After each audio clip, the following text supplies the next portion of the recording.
یہ جا رہا ہوں کہ جن کی خطابت کا شورا آپ کے گنور ہی نہیں بلکہ گنور سے اطراف میں جو متصل گاؤں ہیں وہاں تک حضرت کی پہنچ اور حضرت کی خطابت کے چرچے ہوتے ہوئے نظر آتے ہیں۔ مجھ سے قبل بھی آپ کے پیش امام رہ چکے ہیں، آئیے وہی خوبصورت، وہی لب و لہجہ، وہی مہکتا ہوا ترنم اور وہی بھرتی ہوئی آواز کہ مالک حضرت العلامہ حضرت مولانا عارف رضا مرکزی صاحب قبلہ جو کہ ایک جاندار شاندار مدلل مفصل تقریر کرنے کے لیے تشریف لا رہے ہیں، لیکن میں ایسے ہی ان کو آپ کے سامنے حوالے نہیں کروں گا۔ پہلے میں آپ کو دیکھنا چاہوں گا کہ آپ واقعی حضرت کو جو سننے کے موڈ میں ہیں یا نہیں ہیں۔ میں آپ کو اور آپ کے سماعت کو چیک کرنے کے لیے یہ مصرع دے رہا ہوں، بولتے سبحان اللہ۔ اس رات کے بدلے میں کوئی رات نہ ہو، ہوگی کیا؟ نہیں ہوگی نا؟ میں تو آپ سے جمعے میں کر لوں گا، آپ جمعے میں ملاقات کر لیں گے، لیکن حضرت نہیں مل پائیں گے۔ کبھی راستے سے چلتے پھرتے ملاقات دعا سلام ہو جائے گی، لیکن یہ رات یہ مجمع یہ نہیں ہو پائے گا۔ تو شاعر کہتا ہے کہ اس رات کے بدلے میں کوئی رات نہ ہوگی، ہوگی کیا؟ نہیں۔ ارے کوئی شک ہے کسی کو؟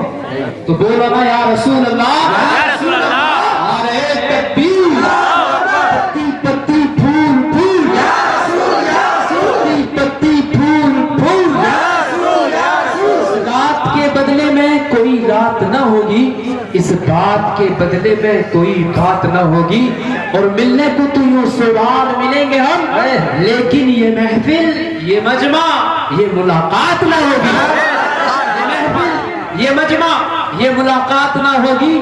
اور شاعر کہتا ہے، اور شاعروں میں بھی کون سا شاعر جس کو جو ہے حسان الہند کہا جاتا ہے، آپ فرماتے ہیں امام عشق و محبت اعلیٰ حضرت کہ سرور کہوں کہ مالکو مولا کہوں تجھے، سرور کہوں کہ مالکو مولا کہوں تجھے، باغ خلیل کا دلے زیبا کہوں تجھے، باغ خلیل کا دلے زیبا کہوں تجھے۔ اور آخر میں آپ فرماتے ہیں کہ سرور کہوں کہ مالکو مولا کہوں تجھے، باغ خلیل کا گلے زیبا کہوں تجھے، آخر رضا نے ختم سخن اس پہ کر دیا، ارے خالق کا بندہ خلق کا آقا کہوں، خالق کا بندہ خلق کا آقا کہوں تجھے۔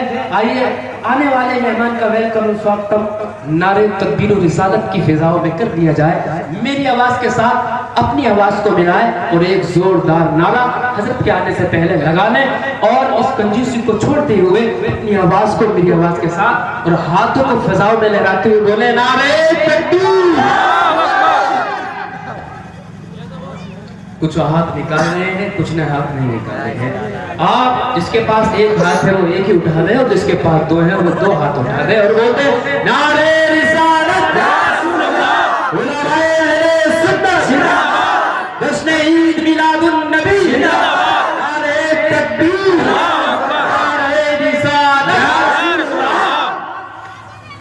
تو جو بادل ہے تو کچھ اپنی نشانی دے جا، تو جو بادل ہے، تو جو بادل ہے تو کچھ اپنی نشانی دے جا، یہ زمین چیخ رہی ہے اسے پانی دے جا۔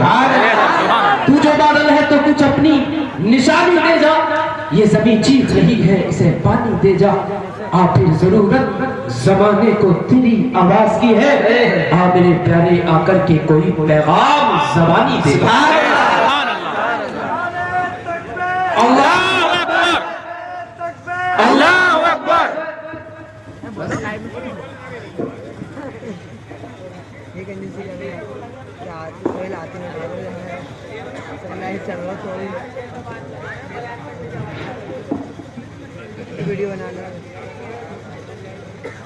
معزز و مکرم سامعین، اسٹیج پر رونق افروز حضرت علامہ مولانا مفتی آصف رہبر صاحب قبلہ، حافظ نعمت صاحب قبلہ، حافظ غضنفر علی صاحب قبلہ، حافظ حسن صاحب و دیگر ارباب ملت، پردے میں بیٹھی خواتین اسلام، السلام علیکم ورحمۃ اللہ۔ وعلیکم السلام ورحمۃ اللہ۔ حضرات، جیسا کہ آپ حضرات کو معلوم ہے کہ اس جلسے کی آخری کڑی خصوصی مقرر حضرت علامہ مولانا مفتی راشد آفاقی صاحب قبلہ تشریف لا چکے ہیں اور کچھ ہی لمحات کے بعد آپ ان کے چہرے کی زیارت سے مشرف ہوں گے۔ ہم حضرات صرف ماحول بنانے کے لیے یہاں پر اکٹھا ہوئے ہیں، ورنہ تو اصل تقریر آپ کو حضرت مولانا راشد آفاقی صاحب کی سماعت کرنی ہے، تو آپ مجھے اجازت دیتے ہیں کہ میں کچھ دیر آپ کے سامنے لب کشائی کروں۔ آپ اپنی اجازت کا ثبوت دیں اور مچل کے بولیں سبحان اللہ، بلکہ ایک نعرہ لگا لیں، نعرہ تکبیر، نعرہ رسالت، مسلک اعلی حضرت، جشن عید میلاد النبی، جشن عید میلاد النبی، سرکار کی آمد، دلدار کی آمد، آقا کی آمد، داتا کی آمد، سولے کی آمد، پیارے کی آمد، مکی کی آمد، مدنی کی آمد، پتی پتی پھول پھول، پتی پتی پھول پھول، جب تک سورج چاند رہے گا، جب تک سورج چاند رہے گا، جب تک سورج چاند رہے گا،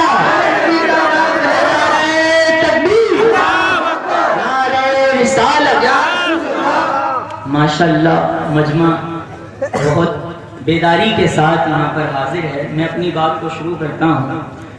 الحمدللہ رب العالمین والصلاة والسلام علی اشرف الانبیاء والمرسلین وعلی آلہ وصحبہ واہل بیتہ اجمعین، اما بعد فاعوذ باللہ من الشیطان الرجیم، بسم اللہ الرحمن الرحیم، قل بفضل اللہ وبرحمته فبذلك فليفرحوا، وفي مقام آخر يا أيها النبي إنا أرسلناك شاهدا ومبشرا ونذيرا وداعيا إلى الله بإذنه وسراجا منيرا وبشر المؤمنين بأن لهم من الله فضلا كبيرا۔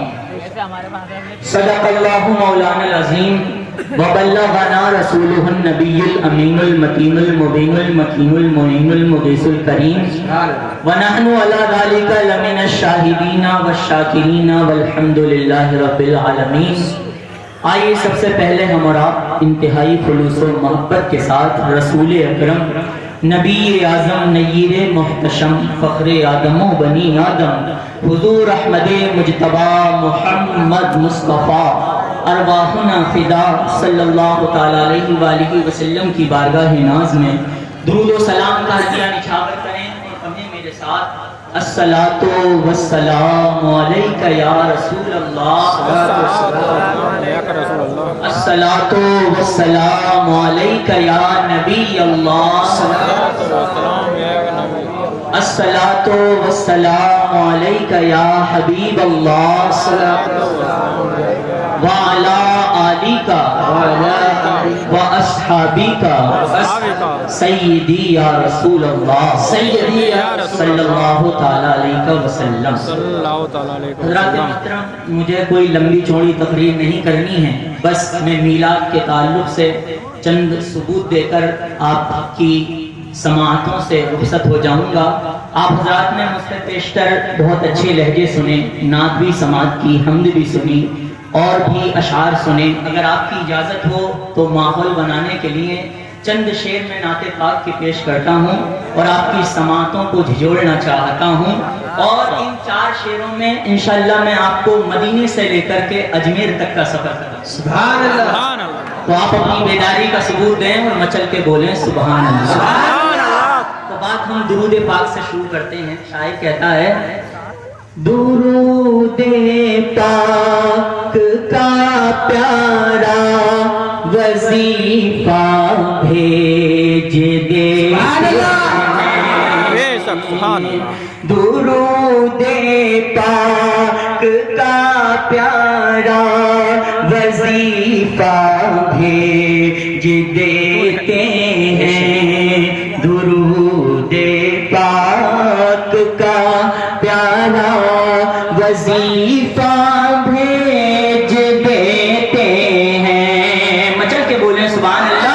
درود پاک کا پیارا وظیفہ بھیج دیتے ہیں.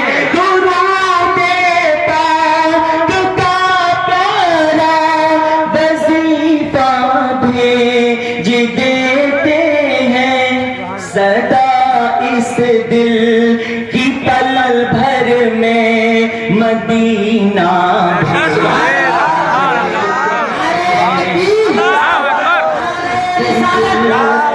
پل بھر میں مدینہ بھیج دیتے ہیں. یقیناً درود پاک یہ ایک ایسی عبادت ہے جو رب کی بارگاہ میں کبھی بھی مردود نہیں ہوتی ہے بلکہ ہمیشہ مقبول ہی ہوا.